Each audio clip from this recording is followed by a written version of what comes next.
My name is Kelly, and I am 31 years old. For a long time, I've been struggling with a difficult family situation. This all started when I was 21 years old. At that time, I was a happy and hopeful second-year college student studying psychology. I had always been inspired by a therapist who had helped me after my father passed away when I was a child. I had set myself a big goal to become a clinical psychologist, and my studies were going well. I was doing well in school, and I had made great friends. I loved spending time with them, and I even had plans to study abroad the following year. But everything changed when my mother, Julie, who is 55 years old, became very sick and could no longer work. She developed a serious chronic illness that caused her joint and muscle pain, making it hard for her to move around. Her condition kept getting worse, and the doctors told us that there was no cure for her illness. This news was devastating for our family. At that time, my younger sister, Emma, was only 16 years old and was still in high school. Like most teenagers, she was rebellious, moody, and spent a lot of time playing video games. Our father had passed away in a car accident when Emma was just a baby, so it had always been just the three of us. We had been supporting each other as best as we could. Before my mother got sick, she worked as a legal secretary and took care of our household. But with her illness getting worse, she could no longer continue her job. As my mother's condition worsened, I felt like it was my responsibility to help support our family. I remember sitting in my small dorm room, surrounded by my psychology textbooks, trying to focus on my studies.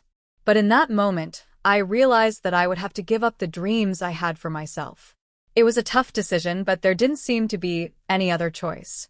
My mother needed regular care, and I knew that Emma, who was so young, couldn't handle the responsibility of taking care of her. It wasn't easy for me to accept that I had to put my dreams on hold. I had always worked so hard to get to where I was, and the thought of giving up on my career felt like a big loss. But my family needed me, and I had to step up. I knew that my mother's health would only get worse, and she couldn't take care of herself. It was a huge burden for me to take on at such a young age, but I knew I had to do it. Although I gave up my dream of studying abroad and becoming a clinical psychologist, I didn't give up on my studies completely. I still continued to study, but my focus shifted. I found new ways to learn and grow, even while taking care of my family. My relationship with my sister became stronger because I had to be there for her, guiding her through difficult times. And while it wasn't a life I had imagined for myself, I learned that sometimes we have to make difficult choices for the people we love. Taking care of my mother and sister changed me.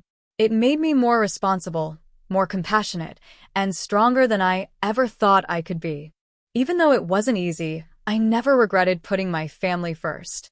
I realized that sometimes life doesn't go as planned, and we have to adapt. I still remember the day I went to the school office to withdraw from college. My advisor tried hard to convince me to stay. She suggested that I could attend part-time or take a leave of absence. But I knew those options wouldn't work because our family needed money right away.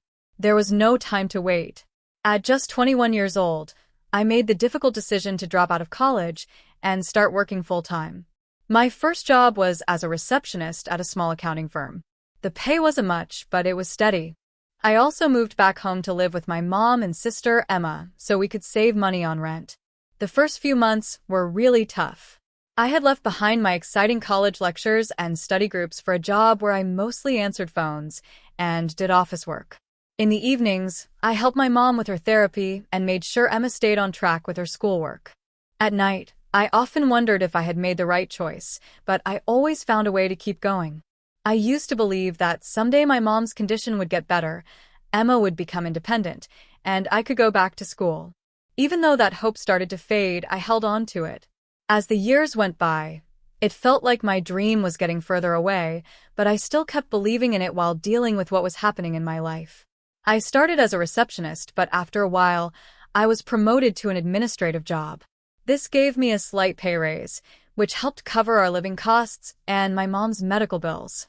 I made sure Emma had everything she needed for school, like supplies, clothes, and money for school trips. I wanted to give her the opportunities that I had to give up. Because of my hard work, Emma was able to finish high school with scholarships and support, and she was able to go to college. I was so proud of her.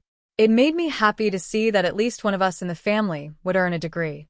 The day she got her acceptance letter, I cried tears of joy.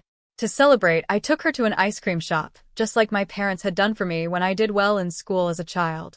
During all this time, I had put my own dreams on hold. I gave up on continuing my education and sacrificed my own personal time and plans to fully take care of my mom and help Emma. I was tired, but I kept telling myself that I was doing it for the family. It was hard not to feel jealous or unhappy sometimes, especially when I saw other people living the life I had once hoped for. But I kept pushing through because I knew it was for the good of my family. I often saw posts from my college friends on social media about their successful careers and exciting new lives. It made me feel like I had missed out on a lot. But there were still happy moments, like when my mom had a good day and we watched old movies together, or when Emma called from college to tell me about her good grades and new friends. Those moments made me feel like all the hard work and sacrifices I had made were worth it. Over time, though, I started feeling unappreciated. It seemed like no one really noticed the struggles I was going through. Even though my mom's health was improving, she still needed a lot of care. She would often complain about how hard her life was, but rarely mentioned how much I had done for her. Sometimes she would say things like, "You should be doing better," or other daughters would do more for their parents. Those words hurt, but I tried not to show it.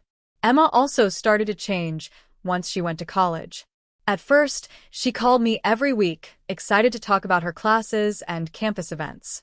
But over time, she called less and less. Now, she only called when she needed money or help with something. She rarely asked about how Mom or I were doing. When I looked at Emma's social media, I saw her having fun with her new college friends, going on spring break trips, things that felt so far out of my reach. Every time I saw those pictures, it made me feel even more distant from her. I had no idea how to close that gap. Even when Emma came home for vacation, she spent most of her time with her high school friends and didn't seem interested in spending time with Mom or me. But last week, something changed. Emma graduated from college. Despite everything, I was so happy and proud of her. I had been planning for months to give her a simple yet nice watch as a graduation gift. It wasn't fancy, but I thought it would be perfect for job interviews. I remembered the excitement I felt when my dad gave me my first watch at 17, and I wanted Emma to feel that special moment too. The graduation ceremony was emotional, and I cried as I watched Emma walk across the stage to get her diploma. But at the graduation party afterward, my mom and I felt like we didn't belong. Emma spent most of the time with her college friends and her new boyfriend, Tyler. His cold looks made us feel like we were intruding. When I tried to give Emma the gift, she brushed me off, saying she was too busy. I stood there, holding the present, feeling so awkward and sad. I held back my tears and quietly sat in a corner of the party. One day, I overheard Emma talking to Tyler. She was telling her friends how embarrassed she was by our family and how much she wanted to move out and start a new job. She said she was tired of us holding her back and that she planned never to contact us again once she left home. I was shocked and hurt to hear such cold words from my sister, especially after all I had done for her. I had supported her with so much of my own life, helping her with homework and giving her money for college instead of spending it on things for myself, like new clothes or hairstyles. A flood of emotions hit me all at once. Is that how she really felt about us? The next day, I confronted Emma about what I had heard, hoping she would apologize. But instead, she criticized me harshly. She told me it was pathetic that I gave up my life for our mom and that she never asked me to do that. She even accused me of being jealous of her success and trying to make her feel guilty. During our argument, our mom didn't defend me. In fact, she said I was being dramatic and that I should just let Emma be happy and not worry about it. At 31 years old, with no degree, a job that wasn't going anywhere, and taking care of a mom who didn't appreciate me and a sister who seemed to hate me, I felt like I was losing my youth. I began to seriously think about finding a new place to live, to rediscover myself and focus on my own needs. But at the same time, I felt guilty about leaving my mom without anyone to help her. especially if her health got worse. As these thoughts haunted me, I realized I needed to talk openly about my feelings with my mom and Emma. I practiced what I wanted to say in my head over and over, trying to find the right words so I wouldn't sound like I was blaming them. I invited Emma to come over, hoping we could fix things between us. I suggested we go out for dinner together, and although she agreed reluctantly, I spent the day cleaning the house and making our mom's favorite lasagna. I hoped it would create a warm family moment that might soften everyone's hearts. But things didn't go as I had hoped. The evening quickly turned bad. Our mom started by accusing me of trying to make her feel guilty for being sick. She said, "I never asked you to quit college. It was your choice, wasn't it? Do you think I wanted to ruin your life by getting sick?" Then, she brought up how she had taken care of her own sick father for years without complaining. I tried to explain that I wasn't blaming her and just wanted to show my appreciation, but she wouldn't listen. Emma didn't say much. She mostly stayed quiet during the whole conversation. I kept telling myself I was being too sensitive, and maybe she didn't mean it that way. But the look on her face made it clear she was serious about what she said. She started talking about all her achievements, her degree, job offers, and plans to move to the city. She looked at me and said, "What have you done? You're almost 31 and still living at home, working as a secretary." At that moment, I couldn't hold back my tears. I started sobbing as I told her how much her words hurt me. Asked her why she treated everything like it was my fault. Our mom accused me of trying to start a fight with Emma. I said, "From now on, I won't help you at all. I don't feel like I need to be involved anymore. I don't have to sacrifice myself for you to be okay." They reacted to what I said like I was overreacting, telling me not to talk like that. I replied, "Looking back over these 10 years, my life has been miserable." It was then that I felt there was no reason for me to stay. Holding back more tears, I walked out of the house. I've never felt such a tightness in my chest before. Right now, I'm staying at my best friend Susan's house, trying to figure out what to do next. Susan has been my friend since high school, and she's one of the few people I've kept in touch with over the years. She has always supported me. Feeling guilty, I thought about going back home. But then my mom started saying how ungrateful I was. That was the turning point for me. I decided to stop all financial support and told my mom I needed to leave and take some time for myself. She tried to make me feel guilty by saying her health would get worse if I left, but I stuck to my decision. I suggested other options, like hiring home care or asking Emma to help, but my mom refused, saying she couldn't trust anyone else. After that, she sent me messages, switching between blaming me and begging me to come back. I ended up blocking her number. I haven't heard from Emma at all. Susan's apartment isn't big, but she's given me a place to stay. It feels strange to have free time in the evenings now, without having to rush home to check on my mom or do household chores. I'm still getting used to this quiet. I no longer have to worry about my mom calling for help. Finding myself again, not just as a caregiver, is still a bit hard, but for the first time in a long time, I'm starting to feel hopeful about my future. It's been a month since I left home. Living with Susan feels like a fresh start, and she has been such a great support. With the savings I had built up over the years, I'm starting to feel like I can move forward. I decided to enroll in community college. Right now, I'm taking an introductory psychology class and an English writing class. Going back to school and studying again feels amazing.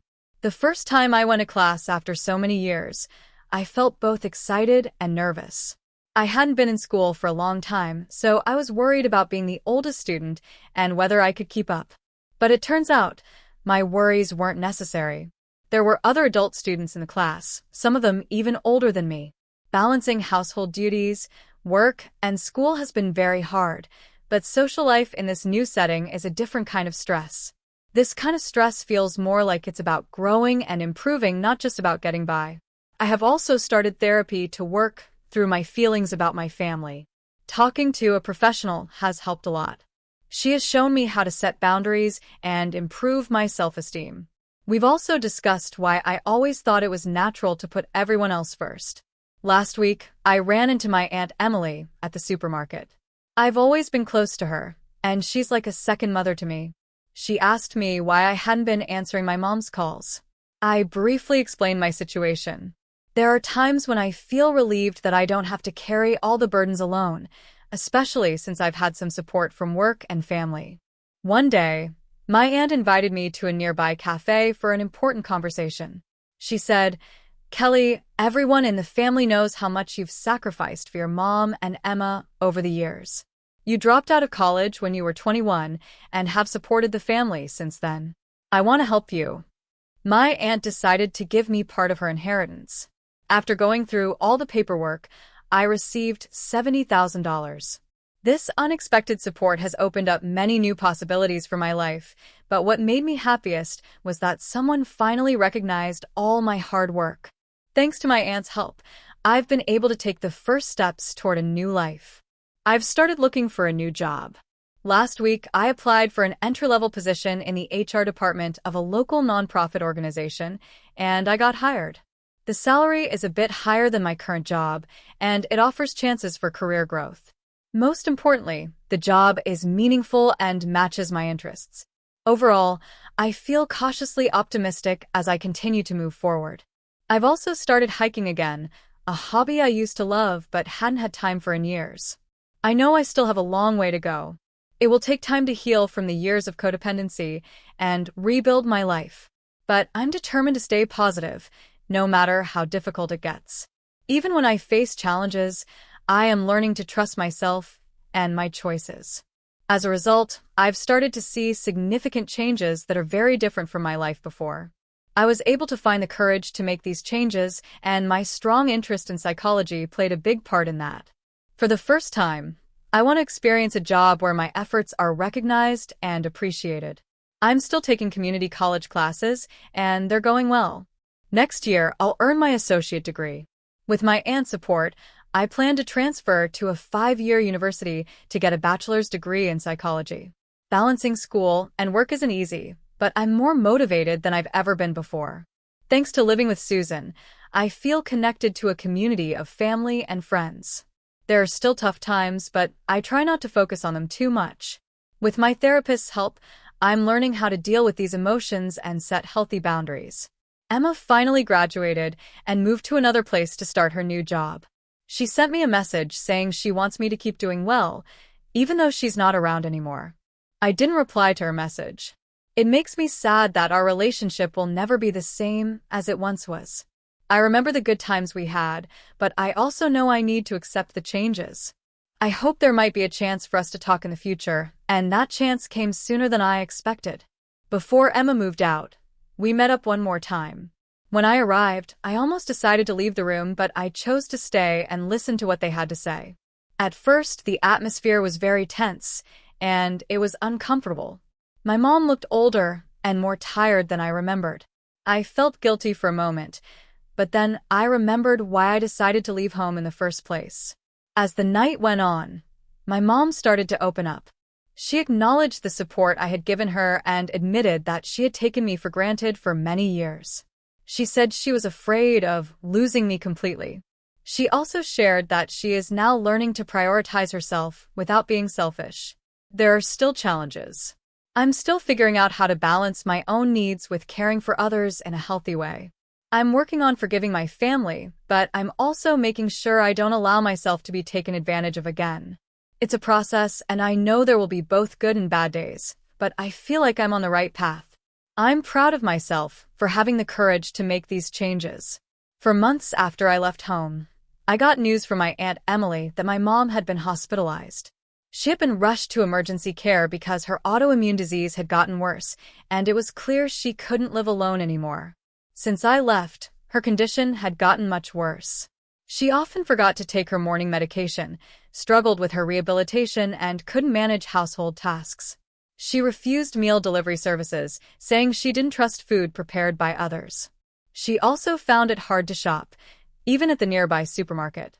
Eventually, the refrigerator was full of spoiled food, and she wasn't eating properly. After she was hospitalized, she had no choice but to accept the need for home care. She reluctantly agreed to get help from a social worker and home health aides that my aunt arranged. During this time, I got an unexpected message from my sister, Emma. She asked, "Kelly, I need to talk to you." Can we chat on the phone when you have time? On the phone, she told me that Aunt Emily had shared with the whole family what I had done over the past decade, including my sacrifices since our mom got sick, dropping out of college to work full-time, and supporting her education. Emma also mentioned the harsh things our cousins, Betty and Jessica, had said about her at the graduation party. They were the same age as Emma and had been close friends with her since their student days, so their words meant a lot to Emma. They said things like, "How could you say such things about your sister who sacrificed her youth for 11 years? Calling her a loser? Emma, how could you not appreciate that your fun college life was all thanks to your sister?" With all the criticism from the family and the reality of our mother being hospitalized, Emma seemed to deeply regret her actions. She said, "Kelly, I'm really sorry. I just wanted to be recognized in my new life, and I was a complete fool. I was ashamed of where I came from. I tricked myself into thinking that all my success was because of my own hard work, not because of the sacrifices you made. Now I understand how selfish and cruel that was." Emma told me she would fly back for the weekend and wanted to think about what she could do for our mom's care. She even offered to use part of her salary to help pay for our mom's caregiving costs. I wasn't ready to fully accept Emma's apology yet. It will take time to see if her actions show that she truly regrets what she did, not just her words. Emma said, "Kelly, I want to take some time off to meet and talk in person." After thinking about it, I agreed to meet her for a short time over the weekend. When Emma returned, I met her at the cafe. She looked a bit thinner than before. She said, "Kelly, I'm truly sorry. It was only when others pointed it out that I realized how foolish I was. Even though we're apart, please let me help with Mom's caregiving costs using part of my monthly salary. I'll also use my long vacations to visit a few times a year to check on Mom, and I'll stay in regular contact with her online." I didn't feel like Emma was being dishonest, but because of everything that had happened, I couldn't trust her right away. Would she really keep her promise to support our mom financially and stay in regular contact? I wasn't sure yet. I planned to watch how things go over time. For updates on our mom's condition, I sometimes hear from Aunt Emily. At first, our mom was confused, but she's slowly getting used to the caregiving service, and her relationship with the helpers is reported to be good. I'm not ready to see her in person yet, but it gives me some peace of mind knowing her life is starting to improve. Aunt Emily's actions have brought about important changes in our family. However, it will take time to see if these changes are real.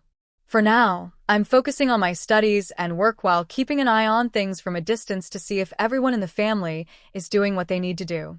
I've decided to walk my own path in life and put my own happiness first. I hope to find a good balance with my family,